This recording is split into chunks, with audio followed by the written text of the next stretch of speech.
অন্তত ফরজ আমল যারা করবে না তারা জাহান্নামে যাবে। এ ব্যাপারে অনেক কোরআন হাদিস আসছে। আল্লাহ সুবহানাহু ওয়া তাআলা কোরআন মাজিদে বলছেন, ওয়ায়াতাসাআলুনা আনিল মুজরিমিন মা সালাকাকুম ফি সাকার।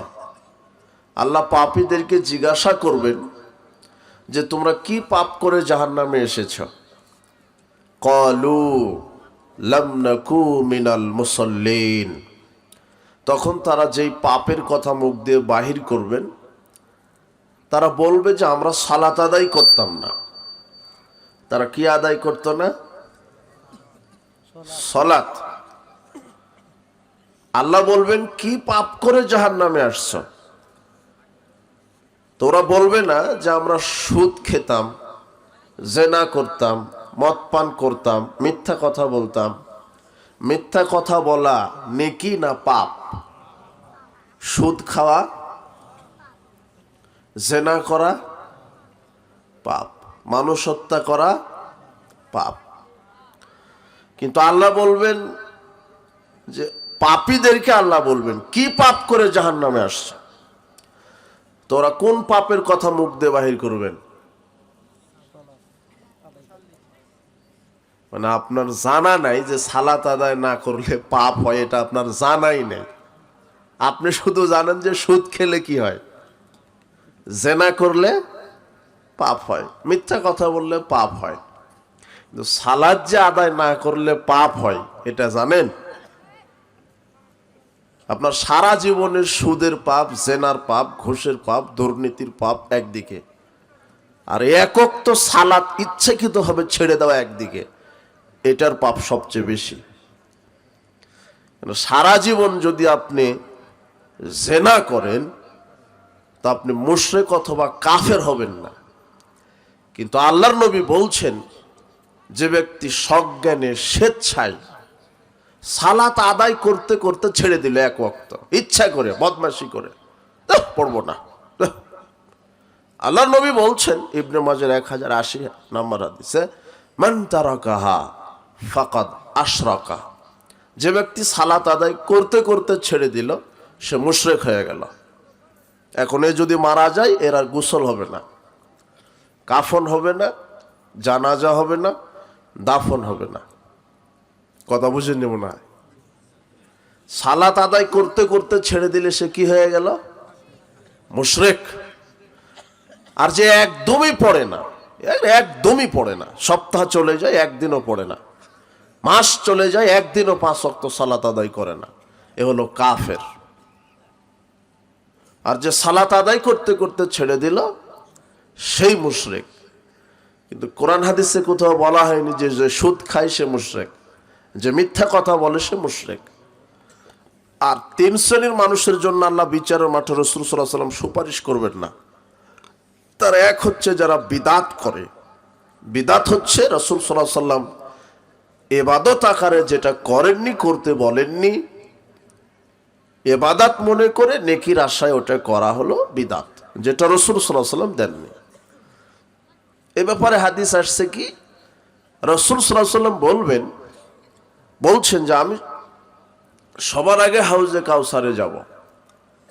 ইনি ফারাতুকুম আলাল হাউজ মান মারা আলাইয়া শারবা। আমি হাউজে কাউসারের কাছে যাব, আমার পাশ দিয়ে যারাই যাবে তারা পানি পান করবে। ওমান শারবা লাম ইয়াজমা আবাদা। যে একবার পানি পান করবে হাউজে কাউসার থেকে সে আর পিপাসিত হবে না। ইয়ারিদান্না আলাইয়া আকওয়ামুন। আমি পানি পান করাতে করাতে দেখব একটা নতুন কওম আমার সামনে এসেছে, আরিফুহুম, আমি তাদের চিনতে পারবো, ওয়ায়ারিফুনানি, তারাও আমাকে চিনবে। সুম্মা হালু বাইনা ওয়া বাইনাহুম, আমি তাদেরকে পানি পান করাতে যাব, এমন সময়তেই আমার এবং তাদের মাঝখানে আল্লাহ আর সৃষ্টি করে দিবেন। ফাকুলু ইন্নাহুম মিন্নি, আমি বলবো আল্লাহ এরা তো আমার উম্মত, এই যে আমি চিনতে পারছি এরা আমার উম্মত। ফায়ুকালু লা আদরি, আমাকে বলা হবে না আপনি তো জানেন না, আপনি গায়েবের খবর কিভাবে জানবেন, আপনি জানেন না। মা আহদাসু বাদাক, আপনি মরার পরে এরা ইসলামের ভিতরে নতুন নতুন ইবাদত চালু করেছিল, বাপদাদার দোহাই দিয়ে, বড় আলেমের দোহাই দিয়ে, বিভিন্ন তরিকার দোহাই দিয়ে, বিভিন্ন মাযহাবের দোহাই দিয়ে, যেগুলি আপনি করেননি, সাহাবেগণ করেননি, কোরআন হাদিসে ছিলই না। আপনি মৃত্যুবরণ করার পরে নতুন নতুন ইবাদত করেছে। তখন আল্লাহর নবী বলবেন সোহকান, তাহলে দূর হয়ে যাও, সোহকান দূর হও, লেমান গাইয়্যারা বাদি, আমার পরে যারা নতুন নতুন ইবাদত তৈরি করেছ তা তোমরা বের হয়ে যাও। তাহলে বোঝা গেল যে যারা বিদআতি আমল করে এরা রাসূলের কি পাবে না, বিচারের মাঠে সুপারিশ পাবে না। তাহলে এদের চাইতে কপাল পোড়ার কে হতে পারে? ওটা আমি পরে একটু ব্যাখ্যা করতে পারি সময়ে, যে বিদআত কিভাবে করছেন আপনি। মনে রাখবেন, বিচারের মাঠে 3 শ্রেণীর মানুষ রাসূলের সুপারিশ পাবে না। এরা কত খারাপ। 1, এই যে বিদআতি; 2, বেনামাজি; 3,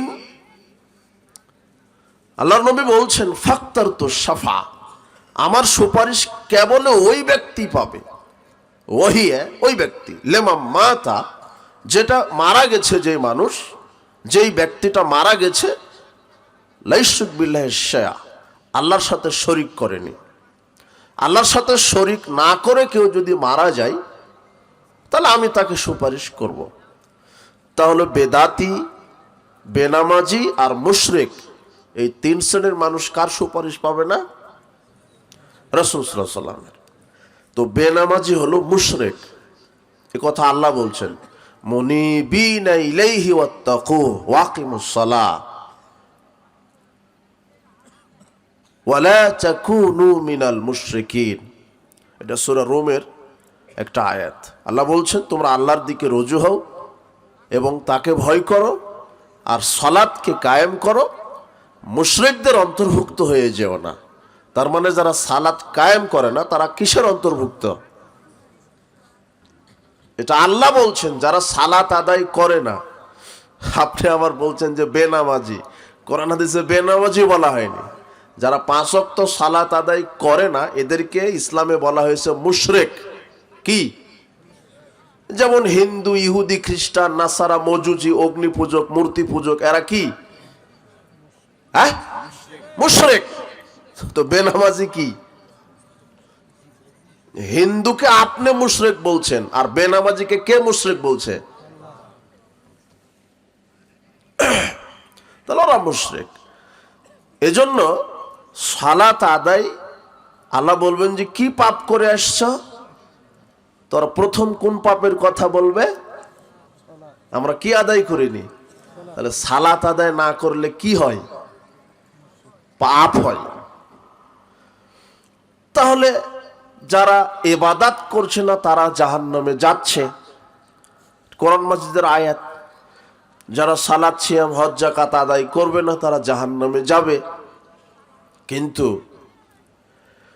আপনার আকীদাতে যদি শিরক, ঈমানের ভিতরে যদি শিরক মিশ্রণ করেন, আমলের ভিতরে যদি বিদআত ঢোকান, তাহলে আপনি আমল করার পরেও জাহান্নামে চলে যাবেন।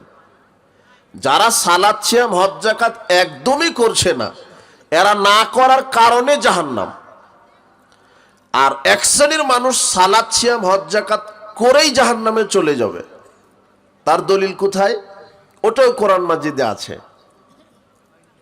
সূরা ইউসুফের 106 আয়াতে বলছেন, ওয়ামা ইউমিনু আকসারুহুম বিল্লাহ ইল্লা ওয়াহুম মুশরিকুন, অধিকাংশ ঈমানদার মুশরিক।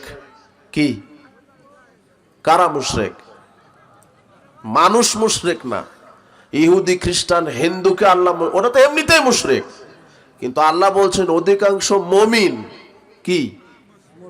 এটা আবার বানানো কথা না, আজকে আয়াত নাযিল হয়েছে মনে হয়, আজকে নতুন এটা, তাই না? আমি যে আয়াতটা তেলাওয়াত করলাম এটা কোরআনে নাই। কোন সূরার কথা বললাম? সূরা ইউসুফ 12 নম্বর একটা সূরা আছে, আপনি আজকে খুলে দেখবেন। ওখানে 106 নম্বর একটা আয়াত আছে। ওখানে আল্লাহ বলছেন যে অধিকাংশ মুমিন কি? মুশরিক। অধিকাংশ মানুষ মুশরিক না।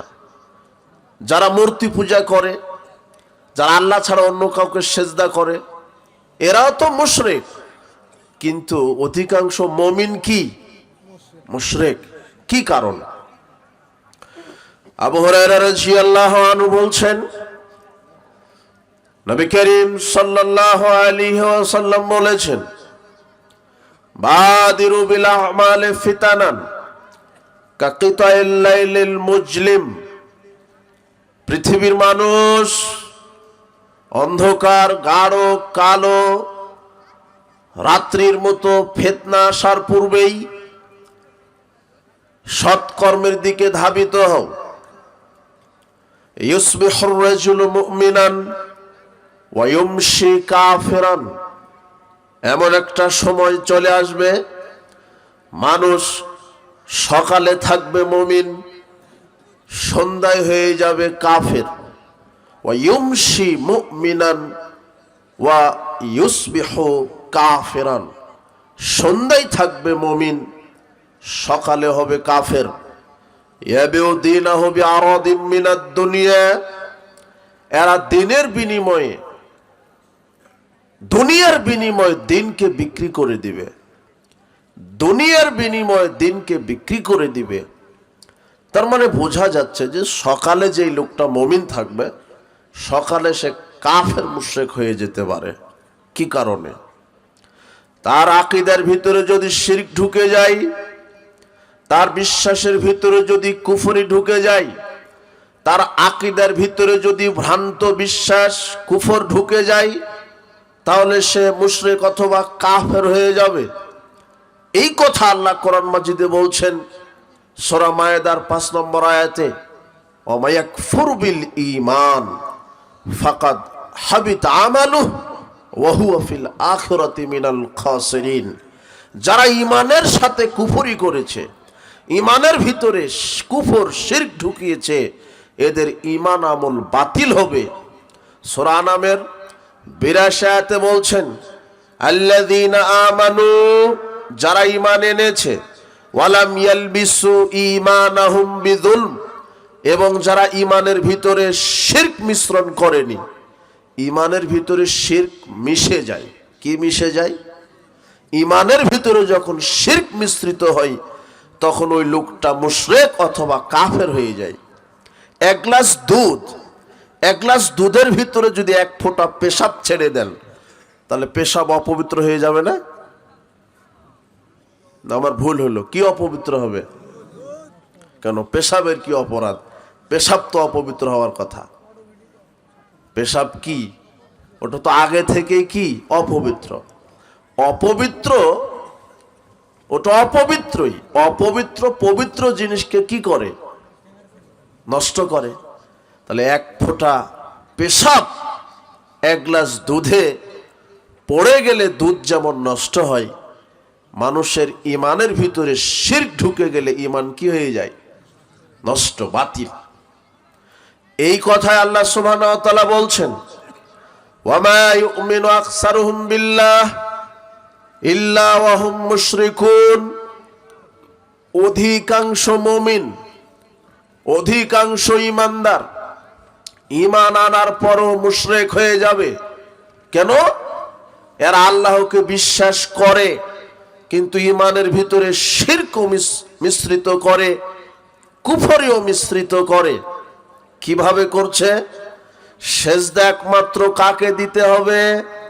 আল্লাহকে।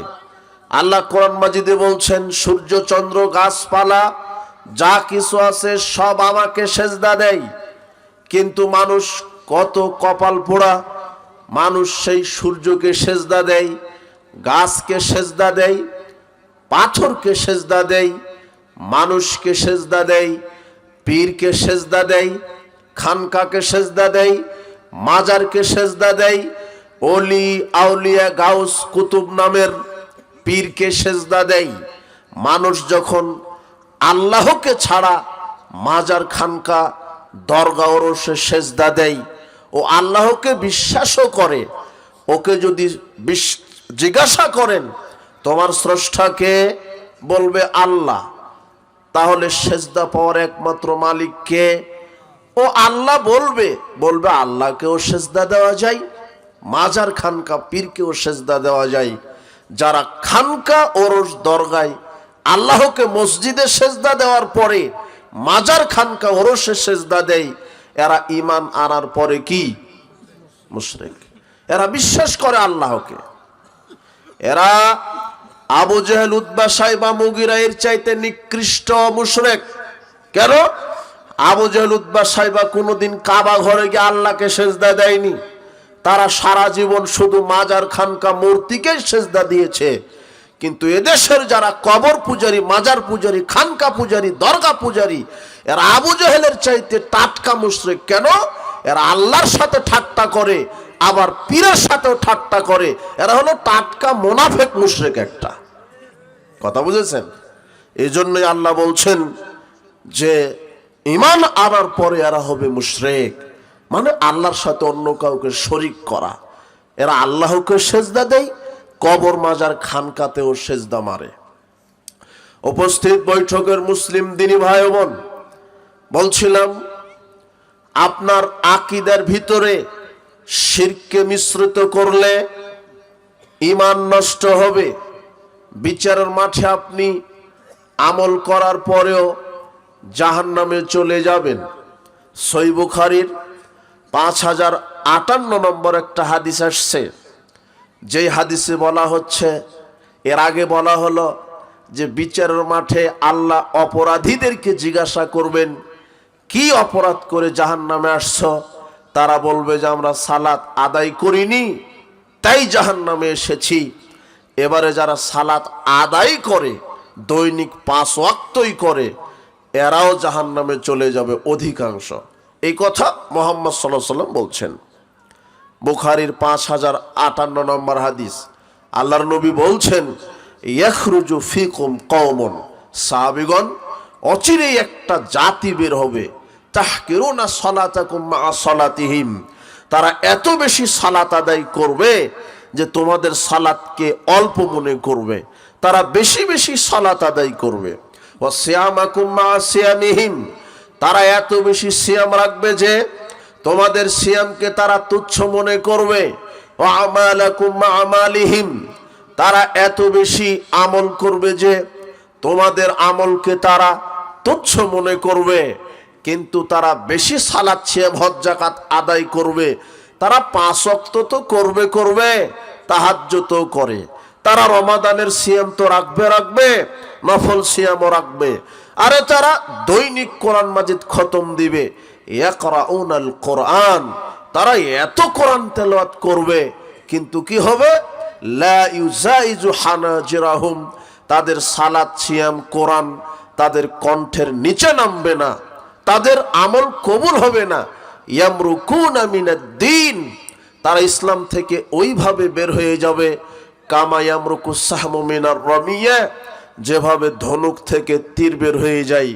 আল্লাহর নবী বোঝাতে চাইলেন, সাহাবীগণ, কিছু ব্যক্তি তোমরা দেখতে পাবে, কিছু কওম তোমরা দেখতে পাবে, যারা সালাত, সিয়াম, হজ, যাকাত করার পরেও এরা কাফের, এরা মুশরিক, এরা ইসলাম থেকে বের হয়ে গেছে। তারা কারা? যারা আকীদার ভিতরে শিরক ঢুকিয়েছে, যারা শিরক করে, যারা আকীদার ভিতরে কুফরকে আশ্রয় দেয়, এরাই হলো তারা যারা আকীদাগতভাবে মুশরিক, আকীদাগতভাবে কুফর। এদেশের মানুষের কত কুফরি আকীদা আছে। এদেশের অধিকাংশ মানুষ এই শিরক এবং কুফরি আকীদা লালন করে। আল্লাহ বলছেন, কুল ইন্না সালাতি ওয়া নুসুকি ওয়া মাহইয়ায়া ওয়া মামাতি লিল্লাহি রাব্বিল আলামিন।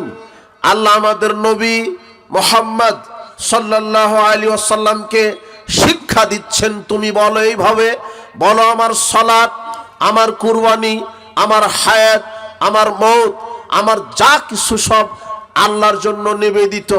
আমার মানত, আমার কুরবানি, আমার দান সদাকা, আমার সালাত, আমার সিয়াম, আমার দোয়া, আমার প্রার্থনা, আমার সেজদা, সব কিছু আল্লাহর জন্য নিবেদিত। এই কথা আল্লাহ শিখিয়ে দিচ্ছেন। কিন্তু সেই মুসলমান আজকে মসজিদে সেজদা করছি, মাজারেও সেজদা দিই, আল্লাহর নামে গরু কুরবানি দিই, মাজারে গিয়ে গরু খাসি মানত করি, এ হলো আল্লাহর সাথে এই মাজারকে, খানকাকে, দরগাকে, পীরকে শরিক করেছে। এদেশের মানুষের আকীদা পীরের মুরিদ হলে সালাত ছিয়ামি লাগে না। কেন? পীর সাহেব সুপারিশ করে জান্নাত দিবে। পীরের আস্তানায় দান করলে বালা মুসিবত কেটে যায়। পীরের সুপারিশ ছাড়া জান্নাত হয় না। এগুলি হলো কুফরি আকীদা, শিরকি আকীদা। আশ্চর্য কথা, পীরের মুরিদ হলে, মারফত হাসিল হলে আর নাকি সালাত লাগে না। কেন? সে মারফত হাসিল করেছে। অথচ সর্বশ্রেষ্ঠ মানুষ, সর্বশ্রেষ্ঠ রাসূল, তাকে আল্লাহ বলছেন, মুহাম্মদ ওয়াবুদ রাব্বাক হাত্তা ইয়াতিয়াকাল ইয়াকিন, তুমি মরা পর্যন্ত সালাত আদায় করো। আর এদেশের কিছু ভণ্ড পীর আছে, বলছে যে আমার মুরিদ হলে সালাতই লাগবে না। এর ভিতরে হলো কুফর ঢুকেছে। এ আল্লাহকে বিশ্বাস করে, এর আকীদা পীর সুপারিশ করে জান্নাত দিবে। এর আকীদা মাজারে, খানকায়, দরগায় গরু খাসি মোরগ নজর নেওয়াজ দিলে, মানত করলে, কুরবানি করলে বালা মুসিবত কেটে যায়। বালা মুসিবত দিতে পারে কে? বালা মুসিবত থেকে বাঁচিয়ে দিতে পারে কে? আল্লাহ বলছেন, ওয়াইয়ামসাসকাল্লাহু বিদুররিন ফালা কাশিফা লাহু ওয়া ইউরিদুকা বিখাইরিন ফালা রাদ্দা লিফাদলি। মুহাম্মদ, আমি যদি তোমাকে বিপদে ফেলাই, পৃথিবীর কেউ নাই তোমাকে বিপদ থেকে বাঁচিয়ে দিতে। আমি যদি তোমাকে কল্যাণ দেই, পৃথিবীর কারো ক্ষমতা নাই তোমার প্রতি অকল্যাণ করতে। বিপদ দেওয়ার মালিক আল্লাহ, বিপদ থেকে বাঁচিয়ে দেওয়ার মালিক আল্লাহ, কল্যাণ দেওয়ার মালিক আল্লাহ, অকল্যাণ দেওয়ার মালিক আল্লাহ। সারা পৃথিবীর সব জীবিত এবং মৃত পীর যদি একত্রিত হয়, আপনার পাঁচ কল্যাণের ক্ষমতা রাখে না। আপনি কেন মাজারে যান, খানকায় যান, ওরসে যান, দরগায় যান? আশ্চর্য কথা, আপনার আকীদা, আপনার ইমানের ভিতরে শিরক ঢুকেছে, কুফরি ঢুকেছে। আশ্চর্য কথা, যেখানে মুহাম্মদ সাল্লাল্লাহু আলাইহি সাল্লাম বলছেন, লা তাদাতিম সালান ইল্লা তামাসতাহু ওয়ালা কবরান মুশরিফান ইল্লা সাওয়াইতাহু। আলী, যত উঁচু উঁচু কবর দেখবে, খানকা দেখবে, মাজার দেখবে, মূর্তি দেখবে, সব কিছু ভেঙে মাটির সমান করে দাও। যেখানে মুহাম্মদ সাল্লাল্লাহু আলাইহি সাল্লামের এই বক্তব্য আছে, সেই জাতি কি করে কবরকে পাকা করতে পারে, কি করে কবরকে উঁচু করতে পারে, কিভাবে শহীদ মিনার স্মৃতিসৌধ নির্মাণ করতে পারে, কিভাবে খানকা ওরস মাজারে মানত করতে পারে, দোয়া প্রার্থনা করতে পারে। আশ্চর্য কথা, সারা পৃথিবীর জীবিত পীর হোক আর মৃত পীর হোক, যেই হোক, সবাই যদি একত্রিত হয়, আপনার বিপদ তো দূর করা বহুদূরের কথা, সারা পৃথিবীর সব জীবিত পীর আর মরা পীর একত্রিত হয়ে যদি প্রচেষ্টা চালায়, তাহলে আপনার একটা সাদা চুলকে কালো করার ক্ষমতা রাখবে না। পারবে? এটা হয়। কি করে হয়? আপনি এই পীরের উপরে ভরসা করেন। পীরের উপরে ভরসা করা, পীরের সুপারিশে জান্নাতে যাওয়া, এটা হলো কুফরি আকীদা, শিরকি আকীদা। ভরসা কার কাছে? আল্লাহর কাছে। এইভাবে যদি আপনার আকীদার ভিতরে শিরক থাকে, কুফর থাকে, তাহলে আপনি ঈমান আনার পরও কাফের। এরপরে কি? আল্লাহ সুবহানাহু ওয়া তাআলা কোরআন মাজিদে বলছেন, কি বলছেন? সূরা বাকারার 137 আয়াত, ফাইন আমানু বিমিসলি মা আমানতুম বিহি মুহাম্মদ সাল্লাল্লাহু আলাইহি ওয়াসাল্লাম, তোমরা যেইভাবে আমার প্রতি ঈমান এনেছো, ওইভাবে যদি সারা পৃথিবীর সবাই ঈমান আনে, বিশ্বাস করে, ফাকাদিহ তাদাও, তাহলে আমি সবাইকে হেদায়েত দিয়ে দিব। কার মতো ঈমান আনতে হবে? মুহাম্মদ সাল্লাল্লাহু আলাইহি ওয়াসাল্লাম এবং সাহাবায়ে কেরাম যেভাবে কার প্রতি ঈমান এনেছে? আল্লাহর প্রতি। তো এখন যদি আমি বলি আপনি কি আল্লাহর প্রতি ঈমান এনেছেন? আপনি বলবেন হ্যাঁ এনেছি। তো কেমন ঈমান এনেছেন? ঈমান আনতে হবে সাহাবীদের মতো। কাদের মতো? আল্লাহর প্রতি ঈমান মানে আল্লাহর প্রতি বিশ্বাস। আল্লাহর প্রতি আপনার বিশ্বাস কেমন? আপনি বলছেন আমি আল্লাহর প্রতি বিশ্বাস করি। কেমন বিশ্বাস করেন? আল্লাহ সর্বত্র বিরাজমান, এটা কুফরি আকীদা। আল্লাহ নিরাকার, এটা হলো কুফরি আকীদা। কেন? আল্লাহ বলছেন কোরআন মাজিদে, ফাইন আমানু বিমিসলি, জনগণ যদি ওই রকম বিশ্বাস করে, কি রকম? মামান্তুম বিহি, মুহাম্মদ সাল্লাল্লাহু আলাইহি সাল্লাম, তোমরা যেইভাবে আমাকে বিশ্বাস করো ওইভাবে যদি গোটা পৃথিবীর মানুষ আমাকে বিশ্বাস করে, ফাকাদিহি তাদাও, তাহলে তারা হেদায়েত পাবে। তাহলে আমাদের বিশ্বাসটা আল্লাহর প্রতি কাদের মতো হতে হবে? রাসূল সাল্লাল্লাহু আলাইহি সাল্লাম এবং সাহাবীদের মতো। এখন রাসূল সাল্লাল্লাহু আলাইহি সাল্লাম এবং সাহাবীরা আল্লাহকে কিভাবে বিশ্বাস করতেন? তারা বিশ্বাস করতেন আল্লাহ আরশে সমুন্নত। কোথায়? আর আপনি বিশ্বাস করেন যে আল্লাহ সব জায়গাতে কি বিরাজমান। তাহলে কারটা ঠিক? সহিহ মুসলিমের 5537 নম্বর হাদিস, মুয়াবিয়া বিন হাকাম আস-সুলামি রাদিয়াল্লাহু আনহু বলছেন, কানাতলি জারিয়াতুন, আমার একটা দাসী ছিল, মহিলা, মেয়ে বাচ্চা, 10-12 বছরের একটা দাসী ছিল। তার আগানামানলি কিবালি উহুদি ওয়াল জাওয়ানিয়া, উহুদ এবং জাওয়ানিয়া পাহাড়ের মাঝে একটা ঘাসের মাঠ ছিল।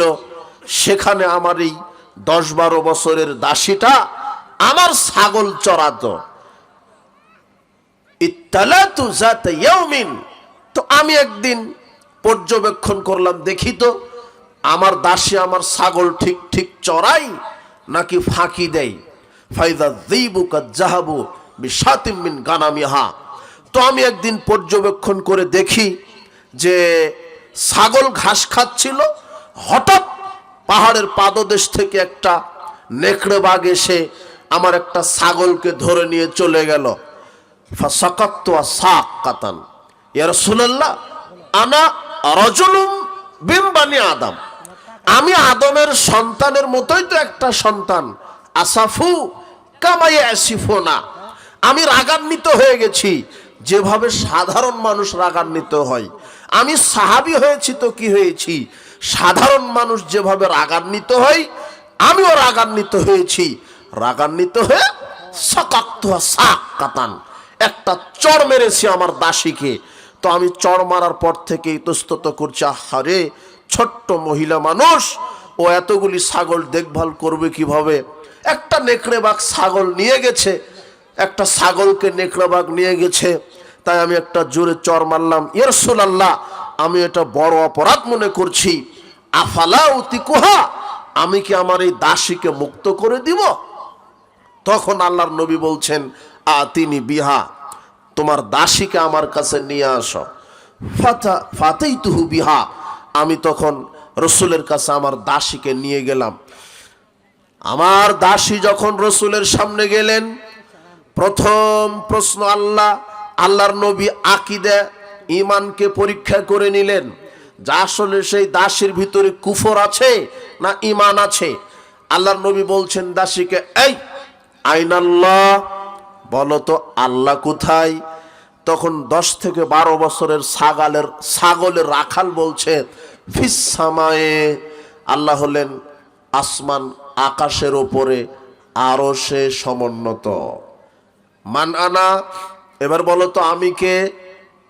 তখন দাসী বলছে, ছাগলের রাখাল বলছে, আনতা রাসূলুল্লাহ, আপনি আল্লাহর রাসূল। মুহাম্মদ সাল্লাল্লাহু আলাইহি সাল্লাম ওই দাসীর কি পরীক্ষা করে নিলেন? ঈমান।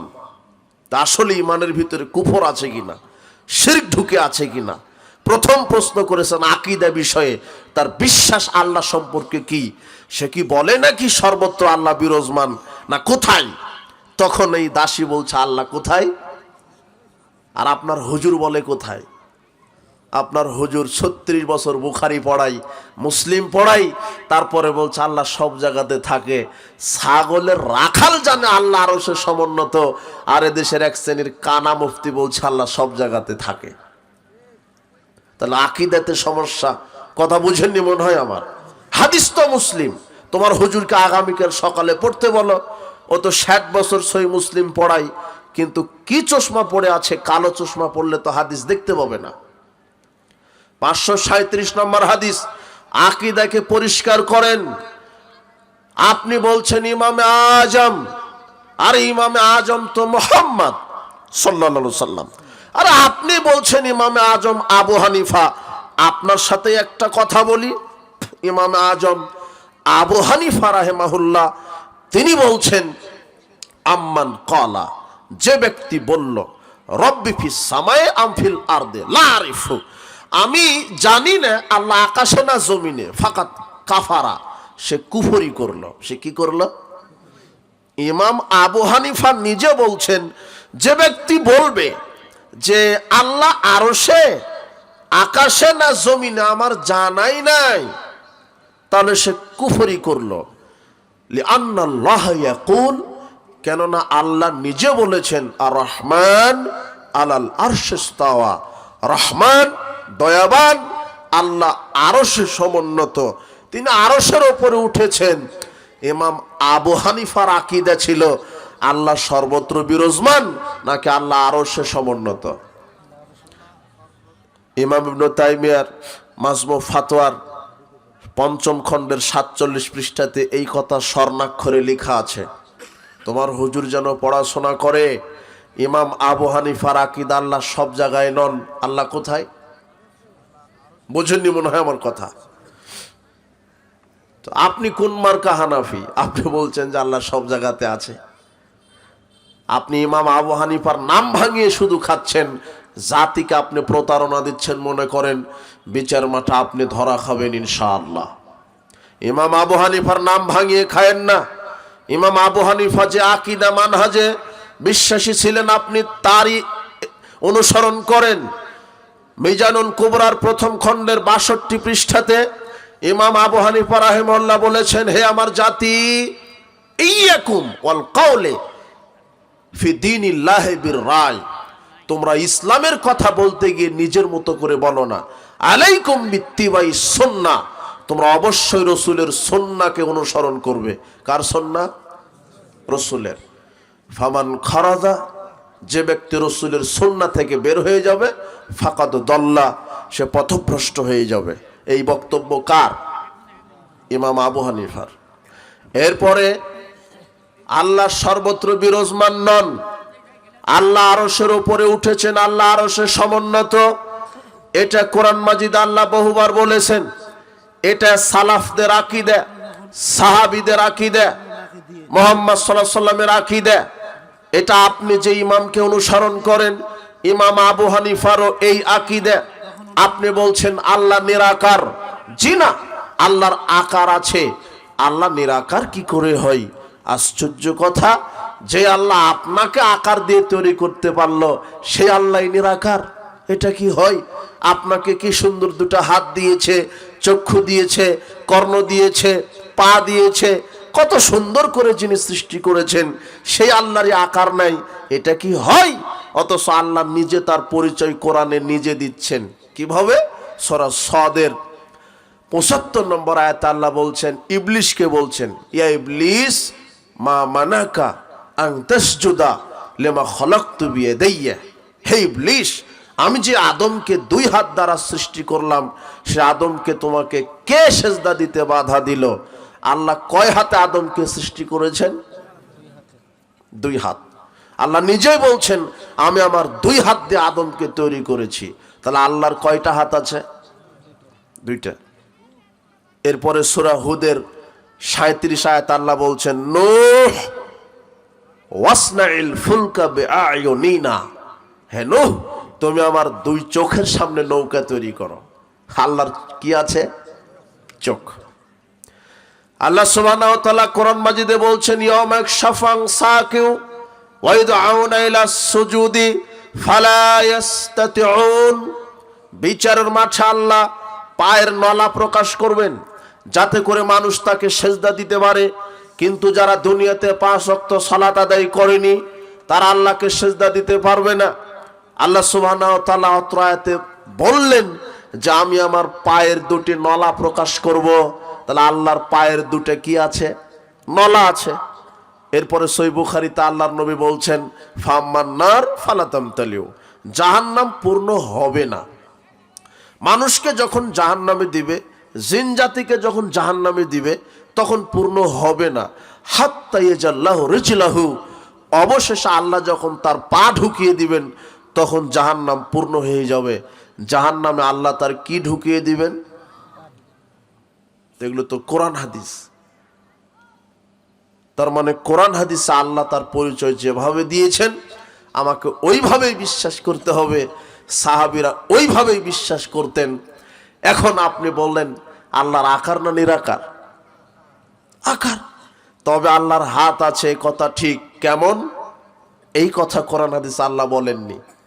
আল্লাহর পা আছে, এই কথা ঠিক। কেমন? এই কথা আল্লাহ বলেননি। আল্লাহর চোখ আছে, এই কথা ঠিক। কেমন? এই কথা আল্লাহ বলেননি। বরং আল্লাহ বলেছেন লাইসা কামিসলি শাইউন, তার মতো কেউ নয়। আল্লাহর মতো কেউ নয়। ফালা তাদরিবু লিল্লাহিল আমসাল, তোমরা আমার দৃষ্টান্ত বর্ণনা করো না। আল্লাহর হাত কেমন? যেমন তার মতো শোভা পায়। আল্লাহর চোখ কেমন? যেমন তার মতো শোভা পায়। আল্লাহর দুটি পা কেমন? যেমন তার মতো শোভা পায়। তবে আকীদা হতে হবে আপনার সহি আকীদা। আল্লাহ নিরাকার নন, আল্লাহ কি? আকার। কথা বুঝেননি মনে হয়। আল্লাহ যদি নিরাকার বলেন, আপনার আকীদার ভিতরে কুফর ঢুকে গেছে, আপনার আর আমল ইমান সবই নষ্ট। বিচার মাঠে আপনার সাথে কথা, এখন তো বুঝতে পারবেন না। এই জন্য আকীদাকে সঠিক করেন। ইমানের ভিতরে কুফরি আকীদা প্রবেশ করাবেন না। আপনার আকীদাকে বিশুদ্ধ করুন, ইমানকে বিশুদ্ধ করুন। ইমানের ভিতরে শিরক মিশ্রিত করবেন না। কত ভ্রান্ত আকীদা সমাজে চালু আছে। পীরের ব্যাপারে, নবীদের ব্যাপারে, নবীদের মুহাম্মদ সাল্লাল্লাহু আলাইহি ওয়াসাল্লামের ব্যাপারে ভ্রান্ত আকীদা কি বলছে? যে মুহাম্মদ সাল্লাল্লাহু আলাইহি ওয়াসাল্লাম তিনি মারা যাননি, তিনি জিন্দা নবী, হায়াতুন নবী। আচ্ছা, তিনি যদি মারা না যান, তো সাহাবারা জীবিত নবীকে কবর দিয়ে আসছে? বুঝেননি কথা? বলাই যাবে না নাকি সে মারা যাননি? আচ্ছা, মারা যদি না যায়, যারা হায়াতুন নবীতে বিশ্বাসী এরা হলো অরিজিনাল মুশরিক। কেন? মুশরিক মানে যে আল্লাহর সাথে কি করে? শিরক করে, আল্লাহর সাথে অন্য কাউকে অংশীদার বানায়। চিরঞ্জীবকে মানে যিনি কোনো দিন মরবেন না, তিনি কে? এখন আপনি বলছেন যে মোহাম্মদ মারা যাননি, হায়াতুন নবী, তো তিনি কবে মারা যাবেন? ও বিশ্বাসই করছেন না, মারাই যাবে না, মরা বলাই যাবে না। তাহলে উনি যদি কোনোদিন মারাই না যান, তাহলে মোহাম্মদও চিরঞ্জীব হয়ে গেল না? বুঝেননি কথা আমার? তাহলে আল্লাহ চিরঞ্জীব, মোহাম্মদও কি? তাহলে আল্লাহর সমান কে হয়ে গেল? এখন যে বলবে যে হায়াতুন নবীতে বিশ্বাসী, যে সে মুসলিম না মুশরিক? মুশরিক। এখন বুঝবেন না, মরেন তারপরে বুঝবেন। সহিহ বুখারীর 4446, 4454 নম্বর দুটি হাদিস। আয়েশা রাদিয়াল্লাহু আনহা বলছেন যে মাতান নবী সাল্লাল্লাহু আলাইহি ওয়াসাল্লাম ইন্নাহু লা বাইনা হাকিতানি ওয়া যাকিতানি, মুহাম্মদ সাল্লাল্লাহু আলাইহি ওয়াসাল্লাম আমার এই থুতনি আর এই বুকের মাঝের এই চিবুকে এই জায়গায় মাথা রেখে মারা গিয়েছেন। কি হয়ে গেছেন? মুহাম্মদ সাল্লাল্লাহু আলাইহি ওয়াসাল্লাম দুনিয়ার জীবন থেকে কি হয়ে গেছেন? মারা গিয়েছেন। তিনি কবরে মৃত। তিনি কবরে কি? বারজাখী জীবনে জীবিত। বারজাখী জীবনে জীবিত। কবরে শুয়ে আছেন মরা অবস্থাতে, ওখানে জীবিত নেই। তোমার হুজুর বলছে যে আমার সালামটা নবীর রওজাতে পৌঁছায়া দিও। এখান থেকে সালাম পৌঁছানো বিদআত। এখান থেকে আপনি নিজেই সালাম দিতে পারেন। সারা পৃথিবী হাজারো লক্ষ কোটি ফেরেশতা শুধু এই দায়িত্বে আছে যে কে কোথায় নবীর প্রতি দরুদ পড়ে সালাম পেশ করে। পেশ করার সাথে সাথে এই ফেরেশতারা রাসূলের কবরে গিয়ে সালামটা পৌঁছিয়ে দেয়। সুবহানাল্লাহ।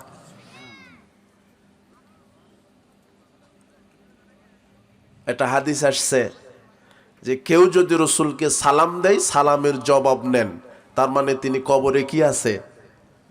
জীবিত। এই জবাব নেন। কিন্তু হাদিসে আরেকটা কথা বলা আছে, দেখেন কিভাবে হাদিসকে কাটছাট করেছে।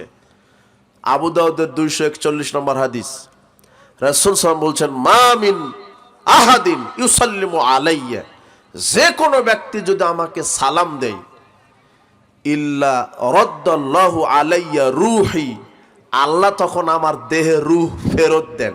কি দেন? বুঝেননি মনে হয় ভাষা। কেউ যদি সালাম দেয়, আল্লাহ তখন তার দেহে রূহকে কি দেন?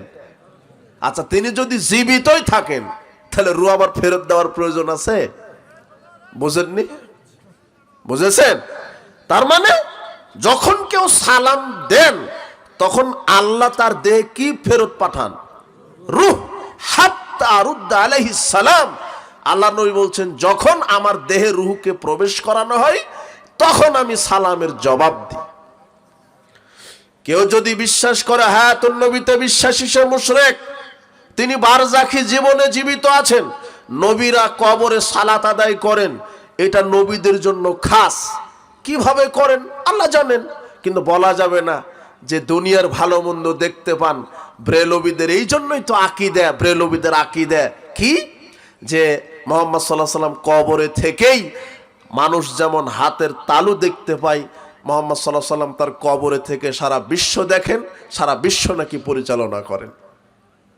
এটা হলো কুফরি আকীদা। কি আকীদা? কুফরি। আর আপনার ফাজাইল আমলে একটা ইতিহাস লেখা আছে, ফাজাইলে হজের 140-41 পৃষ্ঠাতে, ফাজাইল আমলের 140-41 পৃষ্ঠাতে লেখা আছে, জাহামাদ রিফাই নামের একজন লোক 555 হিজরিতে হজ করতে গেছে। হজ করে মদিনায় গিয়ে রসুলের কবরে গিয়ে বলছেন, ইয়া রাসূলুল্লাহ, এতদিন আমার রূহটা আমি বাড়ি থেকেই পাঠিয়ে দিতাম, আপনার রওজা চুম্বন করে ধন্য হতো। আজকে আমি সশরীরে চলে এসেছি, কাজে হাতটা আপনি বাড়িয়ে দেন, আমি সালাম দিয়ে ধন্য হই। তখন নাকি রাসূল সাল্লাল্লাহু আলাইহি ওয়াসাল্লাম কবর থেকে হাত বাইর করে দিয়েছে। তখন আহমদ রেফাই মুসাফা করে সালাম দিলেন, অথচ একেবারেই গাঁজাখুরি গল্প। এটা কি হয়? এটা কি করে হয়? এই আকীদা হচ্ছে কুফরি। আপনি সাবধান। বারজাখী জীবনে জীবিত, এটা ঠিক আছে। নবীগণ কবরে সালাত আদায় করে, এই হাদিসটা ঠিক, কিন্তু কিভাবে করেন আপনি দেখেন। আচ্ছা, এটা বলেন তো, এটা কিভাবে বুঝবেন আপনি? বারজাখী জীবন, পরকালীন জীবন, যেভাবে যখন যেভাবে কোরআন হাদিসে আসছে ওইভাবে শুধু বিশ্বাস করতে হবে, ব্যাখ্যা করার ক্ষমতা কারো নাই। কিভাবে? রাসূল সাল্লাল্লাহু আলাইহি ওয়াসাল্লাম নিজে বলছেন যে আমি যখন মেরাজে যাচ্ছিলাম, তো আমি দেখতে পেলাম যে ওই বাইতুল মুকাদ্দাসের পাশে লাল একটা টিলা আছে। ওই টিলার পাশে দেখলাম যে মূসা আলাইহিস সালাম সালাত আদায় করছে। কে? মূসা আলাইহিস সালাম। আমাকে যখন মেরাজে নিয়ে যাওয়া হচ্ছে, তখন আমি দেখলাম মূসা আলাইহিস সালাম ওই তার কবরে সালাত আদায় করছে, লাল টিলার উপরে দেখলাম। তো যখন আমাকে মেরাজে আমি চলে গেলাম, ষষ্ঠ আসমানে দেখি মূসা আলাইহিস সালাম। এটা আপনি কি বুঝবেন, কি ব্যাখ্যা দিবেন? উনি তো দুনিয়াতে দেখে গেলেন কবরে মূসা কি করছে, আবার ষষ্ঠ আসমানে কে? হ্যাঁ, তাহলে আপনি কি বুঝলেন না? ব্যাখ্যা দেন তো। মানে যেভাবে আসছে আপনাকে ওইভাবে কি করতে হবে? বিশ্বাস করতে হবে। কখন এখানে সালাত আদায় করলেন, কিভাবে গেল, এগুলি সব গায়েবী বিষয়। কে পরিচালনা করছেন? আল্লাহ। আবার যখন তিনি মুহাম্মদ সাল্লাল্লাহু আলাইহি ওয়াসাল্লাম মেরাজ থেকে ফিরে আসলেন, বাইতুল মুকাদ্দাসে যত নবী রাসূল পৃথিবীতে এসেছিলেন সবাইকে নিয়ে মুহাম্মদ সাল্লাল্লাহু আলাইহি ওয়াসাল্লাম 2 রাকাত সালাত আদায় করেছেন। তাহলে এটা কি করে সম্ভব? কোন নবী কোন দেশে কোথায় আছে, ওই সময়তে সব নবী বাইতুল মুকাদ্দাসে চলে আসলেন কিভাবে? এগুলি আসছে গায়েবের বিষয়। যতটুকুন কোরআন হাদিসে আসছে ওইভাবে শুধু বিশ্বাস করতে হবে, ব্যাখ্যা করার ক্ষমতা পৃথিবীর কোনো মানুষের নাই। নবীগণ কবরে সালাত আদায় করেন, এটা নবীদের সাথে খাস। আপনি ব্যাখ্যা দিবেন তাই বলে নবীগণ কবরে জীবিত, আর নবীদের উত্তরসূরি আলেম ওলামা পীর মাশায়েখ, তাই পীরেরাও কবরে জীবিত। কেউ যদি এই আকীদা বিশ্বাস করে যে পীরেরাও কবরে জীবিত থেকে মানুষের কল্যাণ অকল্যাণ করতে পারে, সে মুশরিক। সে কি? এই জন্য আপনার আকীদাকে সঠিক করুন, ইমানের সাথে শিরক মিশ্রিত করবেন না। সমাজে কত শিরকি আকীদা চালু আছে। কবরে সেজদা দেওয়া শিরক, মাজারে নজর নেওয়াজ, ওরসে খাসি কুরবানি করা, এগুলি শিরক। কবরে খানকা মাজারে আগরবাতি মোমবাতি দেওয়া শিরক, চাদর গিলাপ গড়ানো শিরক, আতর মোমবাতি দেওয়া শিরক। কল্যাণের উদ্দেশ্যে এগুলোতে যদি যান তাহলে আপনি মুশরিক হবেন। কেন? কল্যাণ কে করতে পারে? কবরে পীর সাহেব জীবিত থেকে মানুষের কল্যাণ অকল্যাণ করতে পারে, এই আকীদা শিরক। মাজারে মানত করলে বালা মুসিবত কেটে যায়, এই আকীদা শিরক। মাজারে পীর তার দরগায় খানকায় জীবিত আছে, এই আকীদা শিরক। পীর মানুষের কল্যাণ অকল্যাণ করতে পারে, এই আকীদা শিরক। পীরকে খুশি করার জন্য নজর নেওয়াজ দিলে সংসারে কেসকাবারিতে বরকত হয়, এই আকীদা শিরক। আপনার পীরকে খুশি করলে সংসারে বরকত হয়। পীরের মুরিদ ছাড়া জান্নাত হয় না, পীরের সুপারিশ ছাড়া জান্নাত হয় না। এই আকীদাগুলি শিরক। আশ্চর্য কথা, এরকম কত যে শিরকি আকীদা সমাজে চালু আছে। আপনার তাবিজকে লটকানো শরীরের শিরক। আল্লাহর নবী বলছেন, মান আলাকা তামিমা ফাকাদ আশরাকা, যে ব্যক্তি তাবিজ ঝুলালো সে শিরক করলো। তাবিজ যদি হাতে কোমরে গলায় থাকে খুলে ফেলে দিতে হবে। তাবিজ ঝুলানো শিরক, এগুলি বড় বড় শিরক। ঈমান নষ্ট হবে। ঈমানের ভিতরে যদি কুফরকে মিশ্রিত করেন আপনার ঈমান বাতিল হবে, আপনি সাবধান। আকীদার ভিতরে যদি কুফর এবং শিরকে মিশ্রিত করেন আপনার আকীদা নষ্ট হয়ে যাবে। এই জন্য আকীদাকে সঠিক করুন, ঈমানকে বিশুদ্ধ করুন। মুহাম্মদ সাল্লাল্লাহু আলাইহি ওয়াসাল্লাম এবং সাহাবায়ে কেরাম সালাফগণ যে আকীদা মানহাজে ছিলেন, ওই আকীদা মানহাজে যারা থাকবে তারাই হেদায়েত প্রাপ্ত। এছাড়া অধিকাংশই তারা সবাই মুশরিক অথবা কাফের। কেননা এদের আকীদার ভিতরে শিরক এবং কুফর ঢুকে গেছে। উপস্থিত বৈঠকের মুসলিম দিনী ভাই বোন, এই জন্য আকীদাকে আগে বিশুদ্ধ করুন, আকীদাকে সঠিক করুন। নবী মুহাম্মদ সাল্লাল্লাহু আলাইহি ওয়াসাল্লামের ব্যাপারে তিনি হায়াতুন নবীতে বিশ্বাসী, আকীদা শিরক। তাকে সৃষ্টি না করলে আল্লাহ বিশ্বজাহানের কিছু সৃষ্টি করতো না, এই আকীদা কুফরি আকীদা। মুহাম্মদ সাল্লাল্লাহু আলাইহি ওয়াসাল্লাম গায়েব জানেন, এই আকীদা কুফরি আকীদা, শিরকি আকীদা। আকাশ এবং জমিনের একচ্ছত্র গায়েবের মালিক কে? আল্লাহ। আশ্চর্য কথা, পীর সাহেব গায়েব জানে, আপনি কাফের। আপনি কাফের যদি আপনি বিশ্বাস করেন যে নবীরা গায়েব জানে। এই আকীদা হলো কুফরি আকীদা। একমাত্র গায়েব কে জানে? মুহাম্মদ সাল্লাল্লাহু আলাইহি ওয়াসাল্লাম যদি গায়েব জানতেন তাহলে ও যে আয়েশা রাদিয়াল্লাহু আনহার গলার হার হারিয়ে গেছিল, এই ইতিহাস আপনারা জানেন? হ্যাঁ, জানবেন কি করে? ওটা পড়েন কি? ইতিহাস কোনো পড়াশোনা করেন? আয়েশা রাদিয়াল্লাহু আনহার একটা গলার হার হারিয়ে গেছিল। দুপুর থেকে সকাল থেকে সন্ধ্যা পর্যন্ত খুঁজে খুঁজে পরে পাওয়া গেল যে উটের পিঠের নিচে ছিল, পেটের নিচে। তো মুহাম্মদ সাল্লাল্লাহু আলাইহি ওয়াসাল্লাম যদি গায়েব জানতেন বলে দিতেন না যে ওই যে উটের পেটের নিচে কি আছে? হ্যাঁ, মুহাম্মদ সাল্লাল্লাহু আলাইহি ওয়াসাল্লাম যদি গায়েব জানতেন যে উহুদের মাঠে গেলে দাঁত ভাঙবে, উনি সতর্ক থাকতেন না? তায়েফে গেলে পা ফাটিয়ে দিবে, সতর্ক থাকতেন না?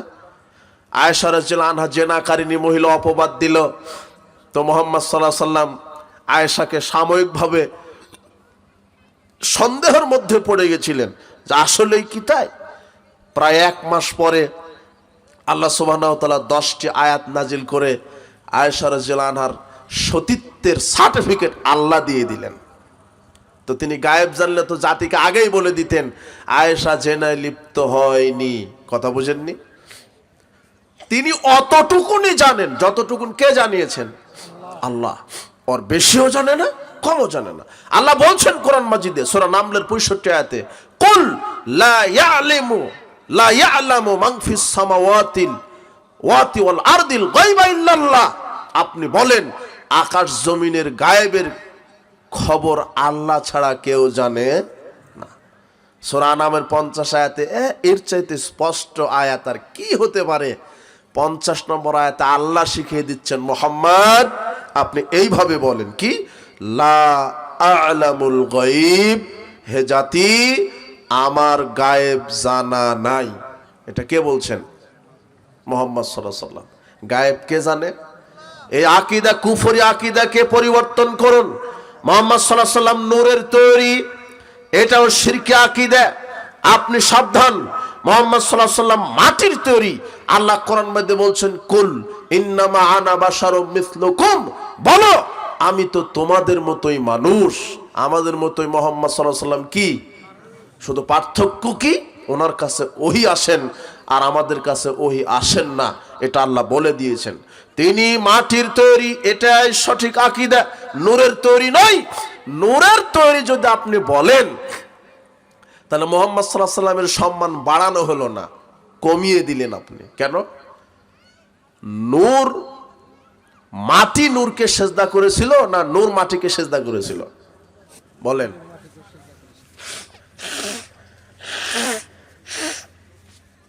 জানেন না?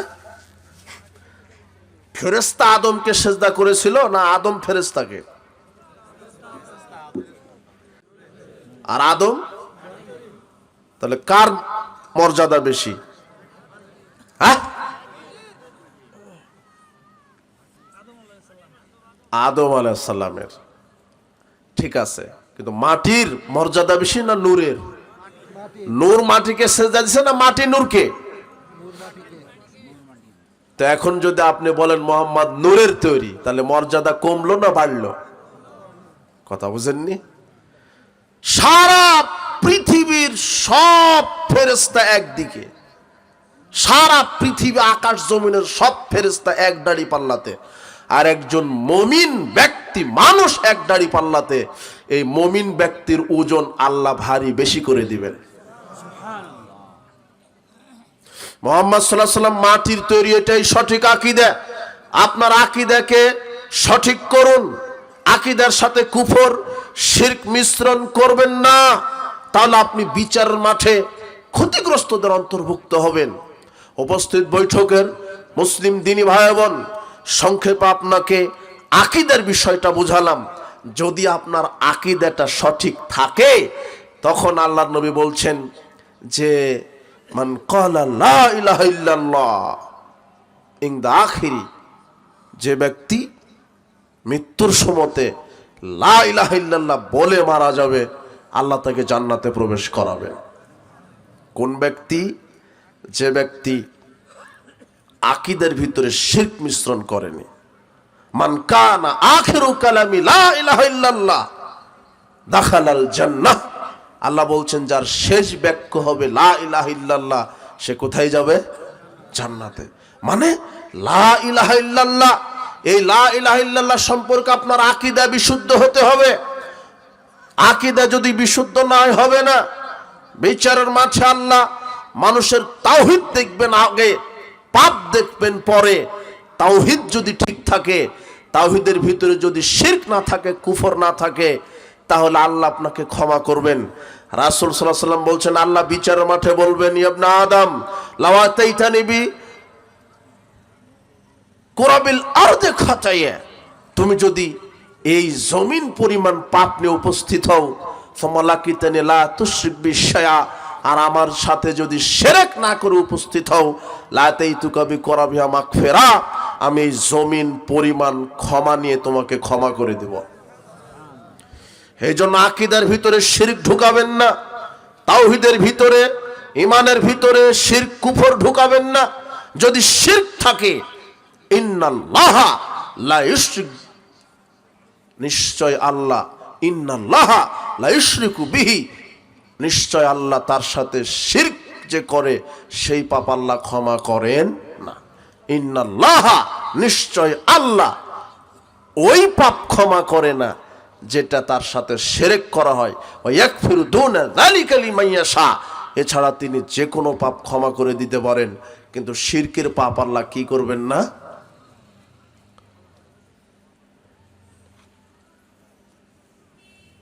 ইন্নাল্লাহা লা ইউশরিকু ইন্নাহু মায়ুশরিক বিল্লাহ ফাকাদ হারামাল্লাহু আলাইহিল জান্নাহ। আল্লাহ বলছেন যে ব্যক্তি শিরক করে মারা যাবে তার উপরে আমি জান্নাত হারাম করে দিলাম। এই জন্য আকীদার ভিতরে যেন শিরক না থাকে, কুফর না থাকে।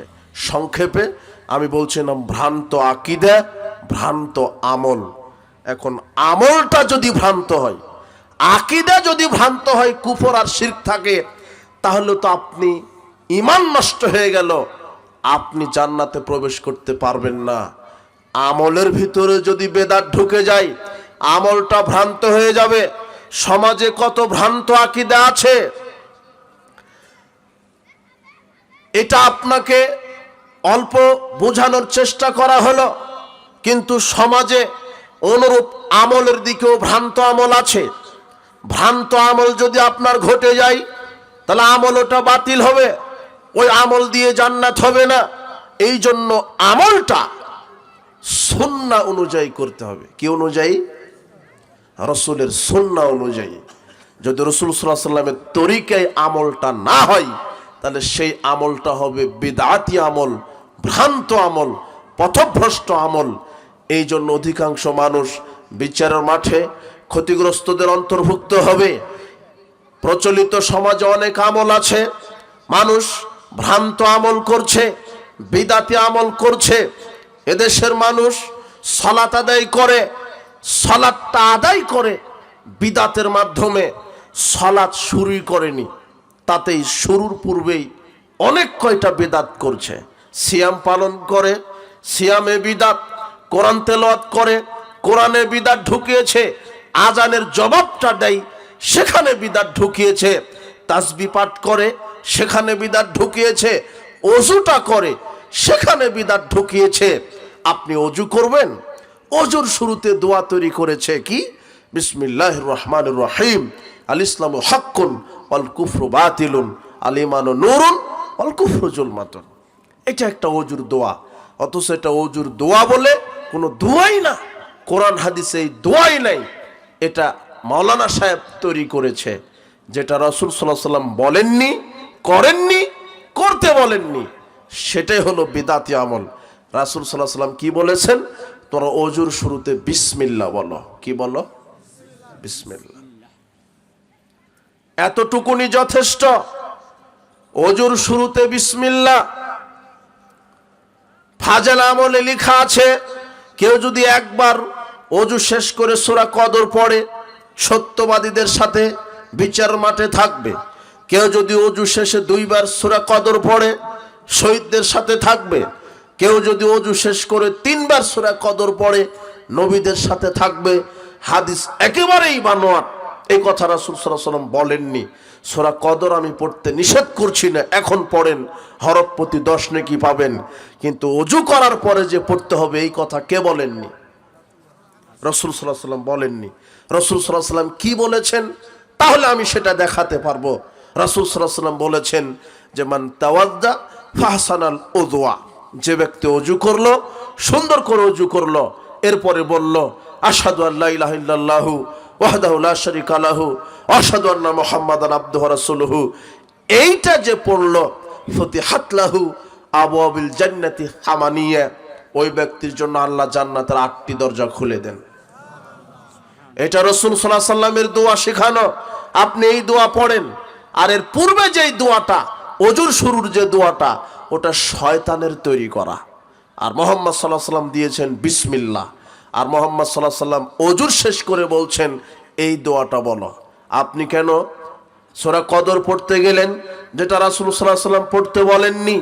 আপনার ওযুতে এইভাবে বেদাত তৈরি করা হয়েছে, আজানের ভিতরে বেদাত ঢুকানো হয়েছে। আজান শেষ করে আজানের দোয়াতে যোগ করা হয়েছে ওয়ারযুকনা শাফাতাহু ইয়াউমাল কিয়ামা ওয়াদ দারাজাতার রাফিয়া ইন্নাকা লা তুখলিফুল মিআদ। এই 3টা শব্দ যে যোগ করেছেন, মুহাম্মদ সাল্লাল্লাহু আলাইহি ওয়াসাল্লাম থেকে কিয়ামত পর্যন্ত সময় থাকলো মুহাম্মদ সাল্লাল্লাহু আলাইহি ওয়াসাল্লাম থেকে এর কোনো প্রমাণ দিতে পারবেন না। মুহাম্মদ সাল্লাল্লাহু আলাইহি ওয়াসাল্লাম থেকে কতটুকু এসেছে সেটা সহিহ বুখারীতে আল্লাহর নবী বলে গেছেন, 614 নম্বর হাদিস। তিনি বলছেন আজান শেষ করে যে ব্যক্তি বলবে কি আল্লাহুম্মা রাব্বা হাযিদ দাওয়াতিত তাম্মা ওয়াস সালাতিল কায়েমা আতি মুহাম্মাদিন ওয়াসিলাতাল ফাদিলা ওয়াবআথহু মাকামান মাহমুদান লিল্লাযী ওয়াত্তা। এইটা যে বলবে, হাল্লাত লাহু শাফাআতি ইয়াউমাল কিয়ামা, ওই ব্যক্তির জন্য আমার সুপারিশ করা ওয়াজিব হয়ে যাবে। এতটুকু এসেছে, আপনি ওটা যোগ করলেন মানে ওযুতে বেদাত ঢুকানো হয়েছে, আজানে বেদাত ঢুকানো হয়েছে, সালাতে বেদাত ঢুকানো হয়েছে। এদেশের মানুষ সালাত শুরু করার পূর্বে 8টা বেদাত দিয়ে সালাত শুরু করে, শুরুই করেনি, শুধু প্রস্তুতি নিতে 8টা বেদাত। আর আল্লাহ নবী বলছেন যে ব্যক্তি বেদাত করে তার উপরে আল্লাহর লানত, ফেরেশতা কুলের লানত, মানব গোষ্ঠীর লানত, লা ইয়াকবালু মিন সারফাল আদলা, তার ফরজ নফল ইবাদত কবুল হয় না।